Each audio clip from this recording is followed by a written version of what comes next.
हमारे इस वीडियो का टॉपिक है इन्फ्लेशन क्यों होता है।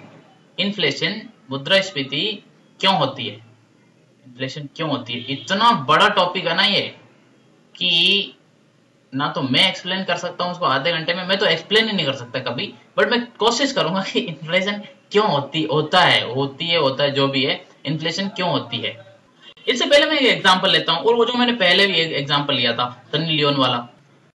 और एग्जांपल मान लो ओनली दो ही है इस दुनिया में, दो ही लोग, सन्नी और मुन्नी। क्या नाम? सन्नी और मुन्नी। सन्नी के पास सन्नी लो सन्नी लियोन, मुन्नी लियोन। अभी सन्नी के पास क्या है? मान लो दो तरबूज है, वाटरमेलन। अच्छा, और मुन्नी के पास है आपके, मुन्नी के पास रख देते हैं 2 किलो आटा। क्या रख देते हैं? 2 किलो आटा।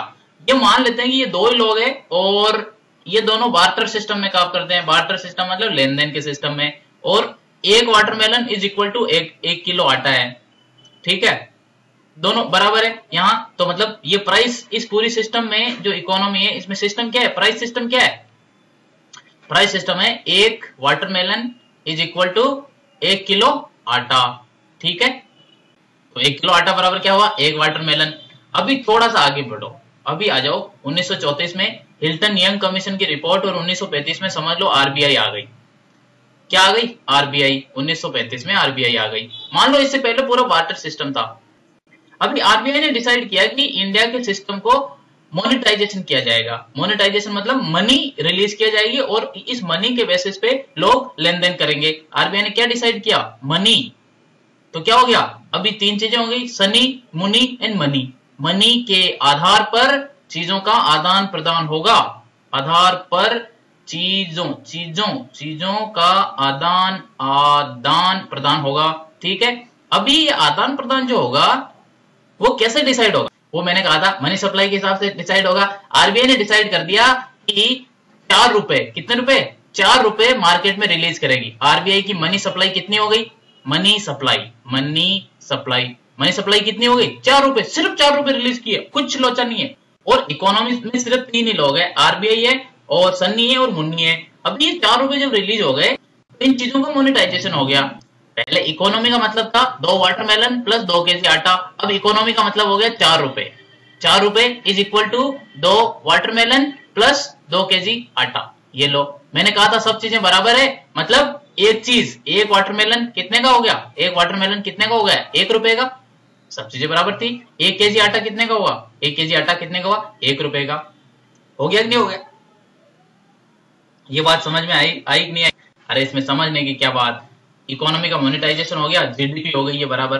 ज्यादा कंफ्यूज मत करो। मनी सप्लाई इसलिए जितनी थी मनी सप्लाई के बराबर चीजों का वैल्यू हो गया, यानी चीजों का वैल्यू मनी सप्लाई के बराबर है। ये लिख लो, चीजों का वैल्यू मनी सप्लाई के बराबर, चीजों का वैल्यू मनी सप्लाई के बराबर। Value is equal to money supply in the economy. Money supply in the economy, in the अर्थव्यवस्था, है कि नहीं? अब देखो, अगले साल मान लो सेम चीजें प्रोड्यूस हुई इकोनॉमी के अंदर, लेकिन आरबीआई ने मनी सप्लाई बढ़ा दी।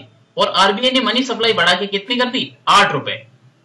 4 रुपए पहले थी, 8 रुपए कर दी, लेकिन चीजें सेम है। तो क्या हम ये कह सकते हैं 8 रुपए जो है, 8 रुपए की वैल्यू जो है 2 केजी आटा प्लस 2 वाटरमेलन के बराबर हो गई। तरबूज हुई कि नहीं हुई?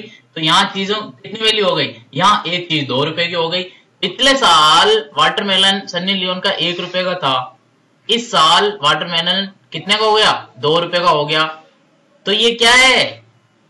ये महंगाई बढ़ी कि नहीं बढ़ी? अगर ये महंगाई बढ़ी, चीज महंगी हो गई, चीजें, क्योंकि इकोनॉमी में यही चीजें थी, ये चीजें महंगी हो गई, मतलब इन्फ्लेशन हो गई। क्या आप कह सकते हो कि money supply in the economy causes inflation?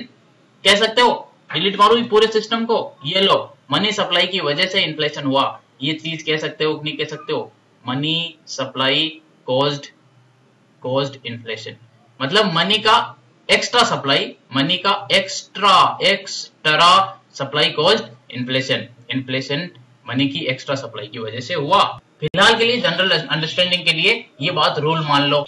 अगर एक्स्ट्रा मनी सप्लाई की वजह से इन्फ्लेशन हुआ तो कौन इन्फ्लेशन को कंट्रोल कर सकता है? अभी भी यही समझो, कौन कर सकता है इन्फ्लेशन? बोलो, जो मनी सप्लाई करता है। जो बटन दबा के मनी सप्लाई बढ़ाता है। और बटन कौन कौन दबाता है? बटन आरबीआई दबाती है। तो क्या आरबीआई मनी सप्लाई को कंट्रोल कर सकती है? करती तो है। और आरबीआई जो मनी सप्लाई को कंट्रोल करती है, मनी सप्लाई कम करती है, वो एक पॉलिसी के थ्रू करती है और उसको कहते हैं monetary policy. Monetary policy. RBI money supply की बढ़त या घटत के द्वारा अगर इकोनॉमी में इन्फ्लेशन को बदलने का कोशिश करती है, उसको मॉनेटरी पॉलिसी कहते हैं। अभी इसको करो स्टॉप यहीं। अब देखते हैं नेक्स्ट चीज, जादू देखा था, जादू। भाई इकोनॉमी में तो सन्नी और मुन्नी से बहुत ज्यादा लोग हैं, इकोनॉमी बहुत कॉम्प्लेक्स भी है। लोग खाते हैं, इकोनॉमी खाते हैं मतलब कंज्यूम करते हैं, और कुछ लोग प्रोड्यूस करते हैं। लोग मतलब factors of production. Factors of production land, labour, capital, entrepreneurship, है कि नहीं? लैंड, लेबर, कैपिटल, एंटरप्रेन्योरशिप, ये सब लगते हैं क्या? चीजों को प्रोड्यूस करने में। और खाने वाले लोग कौन है? सभी खाने वाले हैं, कंज्यूमर्स हो, चाहे कंज्यूमर्स हो और चाहे गवर्नमेंट हो, है कि नहीं? चाहे गवर्नमेंट हो, ये सब खाए तो रहे हैं। कंपनीज हो, वो भी तो कंज्यूम कर रही है, मतलब चीजों को ले तो रही है, डिमांड तो कर रही है, बट अल्टीमेटली अब कंज्यूमर और गवर्नमेंट ही मानो अपनी समझ के लिए। अब ये मान लो जो कंज्यूम करने वाले हैं वो सिर्फ एक ही चीज कंज्यूम करते हैं, और वो एक चीज हो गई आपकी बनानास। क्या हो गई? बनानास, केले। सिर्फ केले खाते हैं लोग, ये समझ लो। क्या करते हैं लोग? सिर्फ केले खाते हैं, कंज्यूम करते हैं सिर्फ केले। और ये जो सारे रिसोर्स है ये बनाते भी केले हैं, ठीक है? तो यहाँ केले बनाने में काम में आता है ये सारे वो, ठीक है? अभी ये मान लो कि केले के प्राइस, अभी पूछा था मैंने उसको, 30 रुपए का दर्जन है। कितना? 30 रुपए का दर्जन। दर्जन मतलब 30 रुपए का 12 केला, ठीक है? दर्जन ऐसे लिखते, दर्जन, है ना? 30 रुपए का 12 केला है। ऐसी सिचुएशन आ सकती है। अभी ये सिचुएशन इसलिए नहीं है कि ये लोग ज्यादा खा नहीं सकते, ये इसलिए सिचुएशन कि ये लोग इससे ज्यादा अफोर्ड नहीं कर सकते। लोग जो है वो इससे ज्यादा अफोर्ड नहीं कर सकते जनरल सर्कमस्टांसेस पे, और ये जो है ये इससे ज्यादा प्रोड्यूस नहीं कर सकती जनरल सर्कमस्टांसेस पे। मतलब ये 30 रुपए ना, ये इक्विलिब्रियम है। इक्विलिब्रियम है। इक्विलिब्रियम किसका? ये डिमांड एंड सप्लाई का इक्विलिब्रियम है। डिमांड एंड सप्लाई का इक्विलिब्रियम है। आप बोलोगे ये वाला कहां से आ गई इक्विलिब्रियम? अरे भाई इक्विलिब्रियम मार्केट में जाते हो, यहाँ सन्नी मार्केट में जाके सब्जी खरीदने जाते हो ना, तो वो अभी बैंगन देगा 35 रुपए किलो। क्यों देगा 35 रुपए किलो? क्योंकि वहां एक ऐसा लेवल पहुंच गया है जहां उसकी भी कॉस्ट कवर हो जाए और आपका भी जो कुछ पैसा बचना है बच जाए। मतलब दोनों को एक्सेप्टेड लेवल है, डिमांड और सप्लाई की एक्सेप्टेड लेवल पे फिक्स हो गई, उसको तो इक्विलिब्रियम कहते हैं। दोनों जहां खुश, दोनों की विन विन सिचुएशन हो, है कि नहीं? तो ये इक्विलिब्रियम है 30 रुपए इक्विलिब्रियम की सिचुएशन के अंदर। अभी एकदम से इन लोगों की ये तो डिमांड साइड हुई ना, है कि नहीं? ये है डिमांड साइड और ये है सप्लाई साइड। अभी इन लोगों ने डिमांड मान लो बढ़ा दी, केले की डिमांड बढ़ा दी। क्यों बढ़ाई?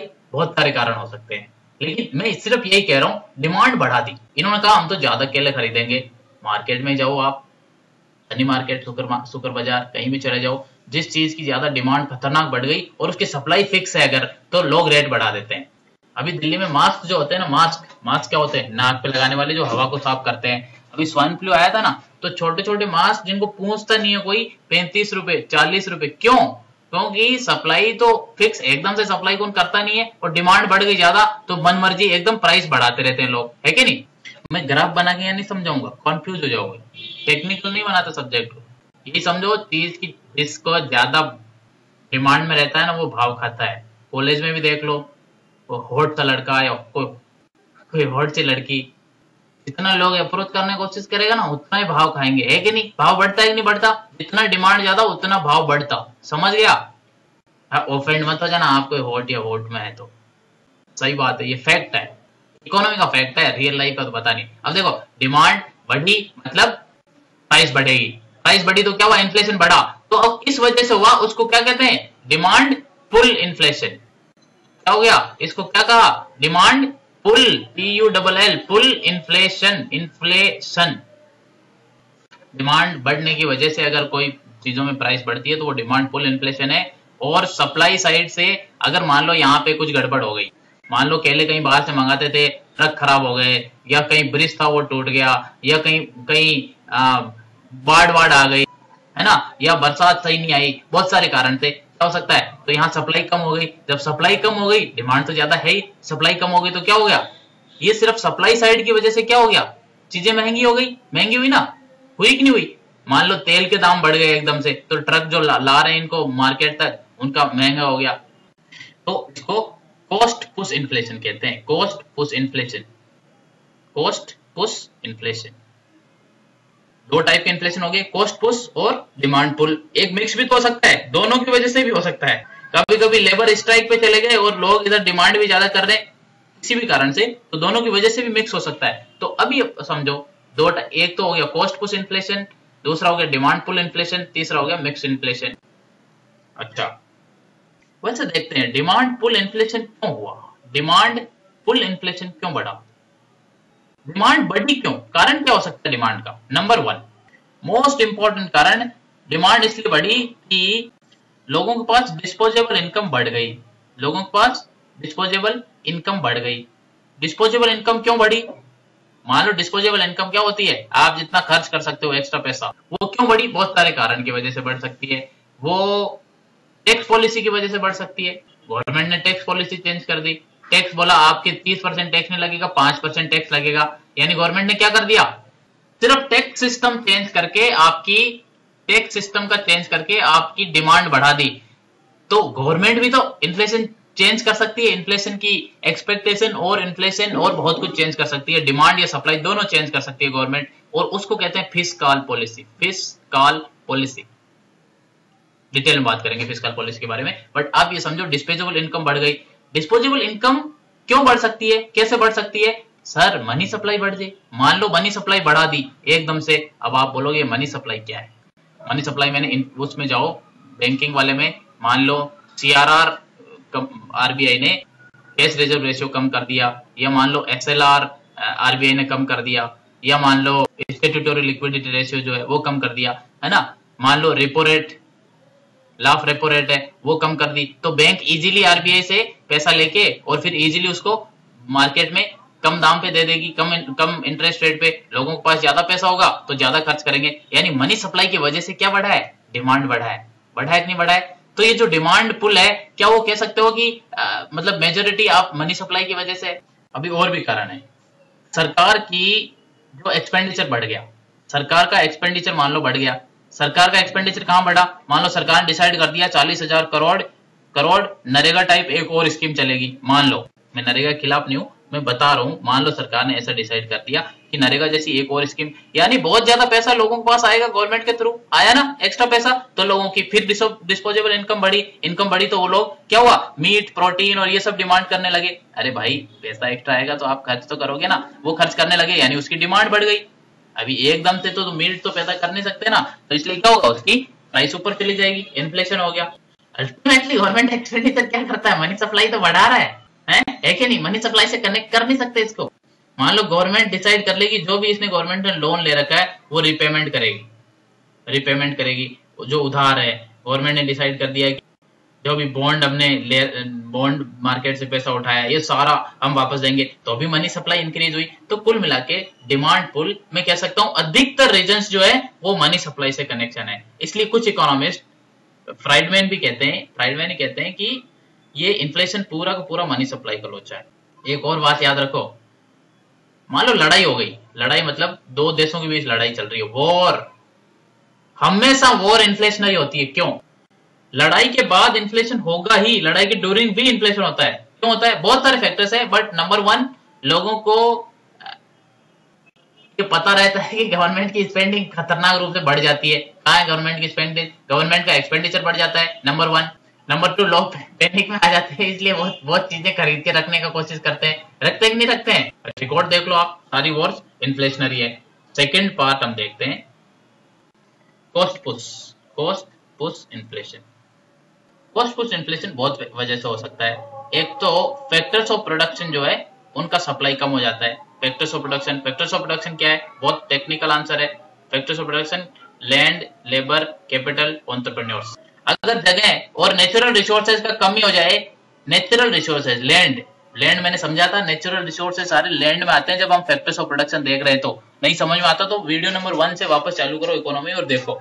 लैंड जब आया तो फैक्टर्स ऑफ कोल का सप्लाई कम हो गया, मान लो कोल क्या है, फैक्टर्स ऑफ प्रोडक्शन के लैंड पार्ट में आता है कि नहीं आता है, ऑयल क्या है, ये सब लैंड पार्ट में ही तो आता है, क्योंकि ये सब नेचुरल रिसोर्सेज है। पानी का ही सप्लाई मान लो कम हो गया, तो ये सब all these leads to shortage of the, मतलब शॉर्टेज इनके सप्लाई जो है वो किसको लीड करती है, इन्फ्लेशन को लीड करती है। लेबर कम हो गया, अब लेबर बहुत वजह से कम हो सकता है। आप बोल दो कि लेबर, एक तो पॉपुलेशन ही पैदा नहीं हुई और टेक्नोलॉजी हमने जनरेट अच्छी नहीं की क्योंकि एंटरप्रेन्योरशिप नहीं था, कैपिटल प्रॉपर नहीं है, तो अगर पॉपुलेशन ही कम हो गई तो भी इन्फ्लेशन ऊपर चला जाएगा। मान लो यहाँ पे क्या कहते हैं वो प्रोटेस्ट हो गई है ना, प्रोटेस्ट हो गई, मतलब इंडस्ट्रियल रिलेशंस बोलते हैं ना इसको, इंडस्ट्रियल रिलेशंस, अगर इंडस्ट्रियल रिलेशंस बिगड़ा हुआ कोई कंट्री में तो उस वजह से भी इन्फ्लेशन ऊपर जा सकता है, नहीं जा सकता है। कैपिटल, कितनी मशीनरी, कितना इन्वेस्टमेंट आपके यहाँ हो रहा है, वो भी उसकी वजह से अगर नहीं हो रहा तो टाइम के साथ चीजें ना प्राइस शूट अप कर जाएगी कि नहीं कर जाएगी। एंटरप्रेन्योरशिप, अब जब आपके पास इनोवेटर नहीं होंगे तो पॉसिबिलिटी है कि आप डिमांड जो है उसके साथ कोप नहीं कर पाएंगे और इन्फ्लेशन ऊपर जाएगा। तो ये फैक्टर्स ऑफ प्रोडक्शन से आप एक्सप्लेन कर सकते हैं कॉस्ट इन्फ्लेशन को, लेकिन यही कारण नहीं है। कुछ लोग छुपा के रख दिए, ब्लैक होर्डिंग कर दी। अब क्या होगा, होर्डिंग सुना आपने भाई, प्रोडक्शन तो हुआ, डिमांड भी ठीक ठाक है, डिमांड की वजह से भी नहीं हो रहा, प्रोडक्शन भी हो रहा है, लेकिन क्या है, कुछ लोग ना अपने पूरे गोदाम में भर के रख लेते हैं सामान। वो चाहते हैं कि फ्यूचर में प्राइस बढ़ेगी तब इसको बेच देंगे। इसको क्या कहते हैं भाई, ब्लैक मार्केटिंग कहते हैं कि नहीं कहते हैं, ये क्राइम है तो क्या, लेकिन गलत वजह से भी तो इन्फ्लेशन बढ़ रहा है, ये तो कुछ नहीं है, ये दोनों की वजह से, बट ये भी कॉस्ट में आ गया, कॉस्ट बढ़ाई इन्होंने, ये इलीगल है, इसको कर्व करने का कोशिश करना चाहिए। और भी बहुत सारा है, मान लो आपके यहाँ से एक्सपोर्ट बहुत ज्यादा चीजें होने लगी तो यहाँ इन्फ्लेशन शूट अप कर जाएगा, बट पॉसिबिलिटी है कि जहां यहाँ प्राइस बढ़ेगी तो एक्सपोर्ट वापस डाइवर्ट होके आपके इसमें आ जाएगा। और क्या फैक्टर्स है, लड़ाई तो मैंने बताई दी, लड़ाई हो गई, गल्फ में वार होती है, हमारे यहाँ प्राइस बढ़ जाती है ऑयल की क्योंकि वो प्रोडक्शन वहां पे होता है। बहुत सारे फैक्टर्स है, कॉस्ट, फुल डिमांड उसके अंदर। अच्छा, और भी बहुत सारे तरीके के इन्फ्लेशन है। स्ट्रक्चरल इन्फ्लेशन क्या होता है, स्ट्रक्चरल, ये टर्म बहुत यूज में आती है, स्ट्रक्चरल इन्फ्लेशन है, ये क्या है, जब इकोनॉमी में बोटलनेक्स बहुत हो। बोटलनेक्स क्या हो, बोटलनेक्स से दारू की बोतल, मतलब कोई भी बोतल, सॉरी दारू की बोतल क्या, कोई भी बोतल होती है, उसका ढक्कन ऐसा होता है, मतलब उसका नेक ऐसा होता है ना, बोतल ऐसे आप पूरा का पूरा यहाँ ऐसा खुला रहता है तो पूरी पूरी बाहर आ जाती है ना, लेकिन ऐसे इसको उल्टा कर दो धीरे धीरे बाहर आती है, यानी इसका पोटेंशियल ये रियलाइज नहीं कर पाती बिकॉज ऑफ दिस बोतल, है कि नहीं। तो मान लो आपके यहाँ इंफ्रास्ट्रक्चर ही नहीं है, कोई इकोनॉमी में ऐसा इंफ्रास्ट्रक्चर ही नहीं है जो, आपके यहाँ पे प्रोडक्शन तो है, फ्रूट्स देख लो, इतना सारा प्रोडक्शन है, लेकिन फ्रूट्स पहुंच ही नहीं पाता है जहां पे डिमांड वाली जगह है ना, इंफ्रास्ट्रक्चर की वजह से। तो ये क्या है, ये स्ट्रक्चरल प्रॉब्लम है। आपके यहाँ पे ऐसे लॉ बने हुए कि एक स्टेट से दूसरे स्टेट में कोई कमोडिटी, एग्रीकल्चरल कमोडिटी प्रवेश नहीं कर सकती अनलेस, बहुत सारे लॉचे हैं इसके अंदर, बहुत सारे कानून बने हुए हैं, नहीं जा सकते, यहाँ से परमिशन लेनी पड़ेगी, एपीएमसी एक्ट वगैरह वगैरह। तो ये क्या है, होते हुए भी आपने क्या कर रहा है, स्ट्रक्चर में प्रॉब्लम कर रखी है, ये स्ट्रक्चर चेंज होने की जरूरत है। उसके अलावा आप देखोगे टैक्स सिस्टम है, अभी आप बोलोगे टैक्स सिस्टम क्या करता है, टैक्स सिस्टम, आप यहाँ पे कुछ टैक्स लग रहा है, बाहर जाते कुछ अलग अलग टैक्स लग रहा है, फिर उसके अंदर प्रोसेस में कुछ टैक्स लग रहा है, इस तरह का टैक्स डिफिकल्ट बना के रखा है कि कोई टैक्स से दुखी होकर कोई सप्लाई नहीं करेगा। व्हाट आई मीन टू से कि आपका ये स्ट्रक्चर की प्रॉब्लम की वजह से भी इन्फ्लेशन होता है, उसको स्ट्रक्चरल प्रॉब्लम कहते हैं। और तभी आप किसी एक्सपर्ट को सुनोगे तो वो सबसे पहले बोलेंगे गवर्नमेंट को स्ट्रक्चरल जो इश्यूज है उनको डील करना चाहिए, ऐसे बोलते हैं कि नहीं बोलते हैं। अभी मैं ब्रेक लेता हूँ, इसको लाइक आ जाइए अपने फेसबुक पेज पे, लाइक कीजिए, वहां पे मिलते रहेंगे रोज, ias.tos, सब्सक्राइब कीजिए, डाउनलोड अगर कर लिया तो ये वीडियो किसी और भाई बहन पड़ोसी इनको दीजिए, और तो क्या, किसी का तो भला हो, थोड़ा बहुत तो सीखे। और कोई इश्यू हो, कोई कुछ भी वगैरह हो तो आप कमेंट बॉक्स में मेल कर सकते हैं, कुछ भी कर सकते हैं। चलो okay, bye bye, thank you, have a nice time, subscribe करो, बाय बाय।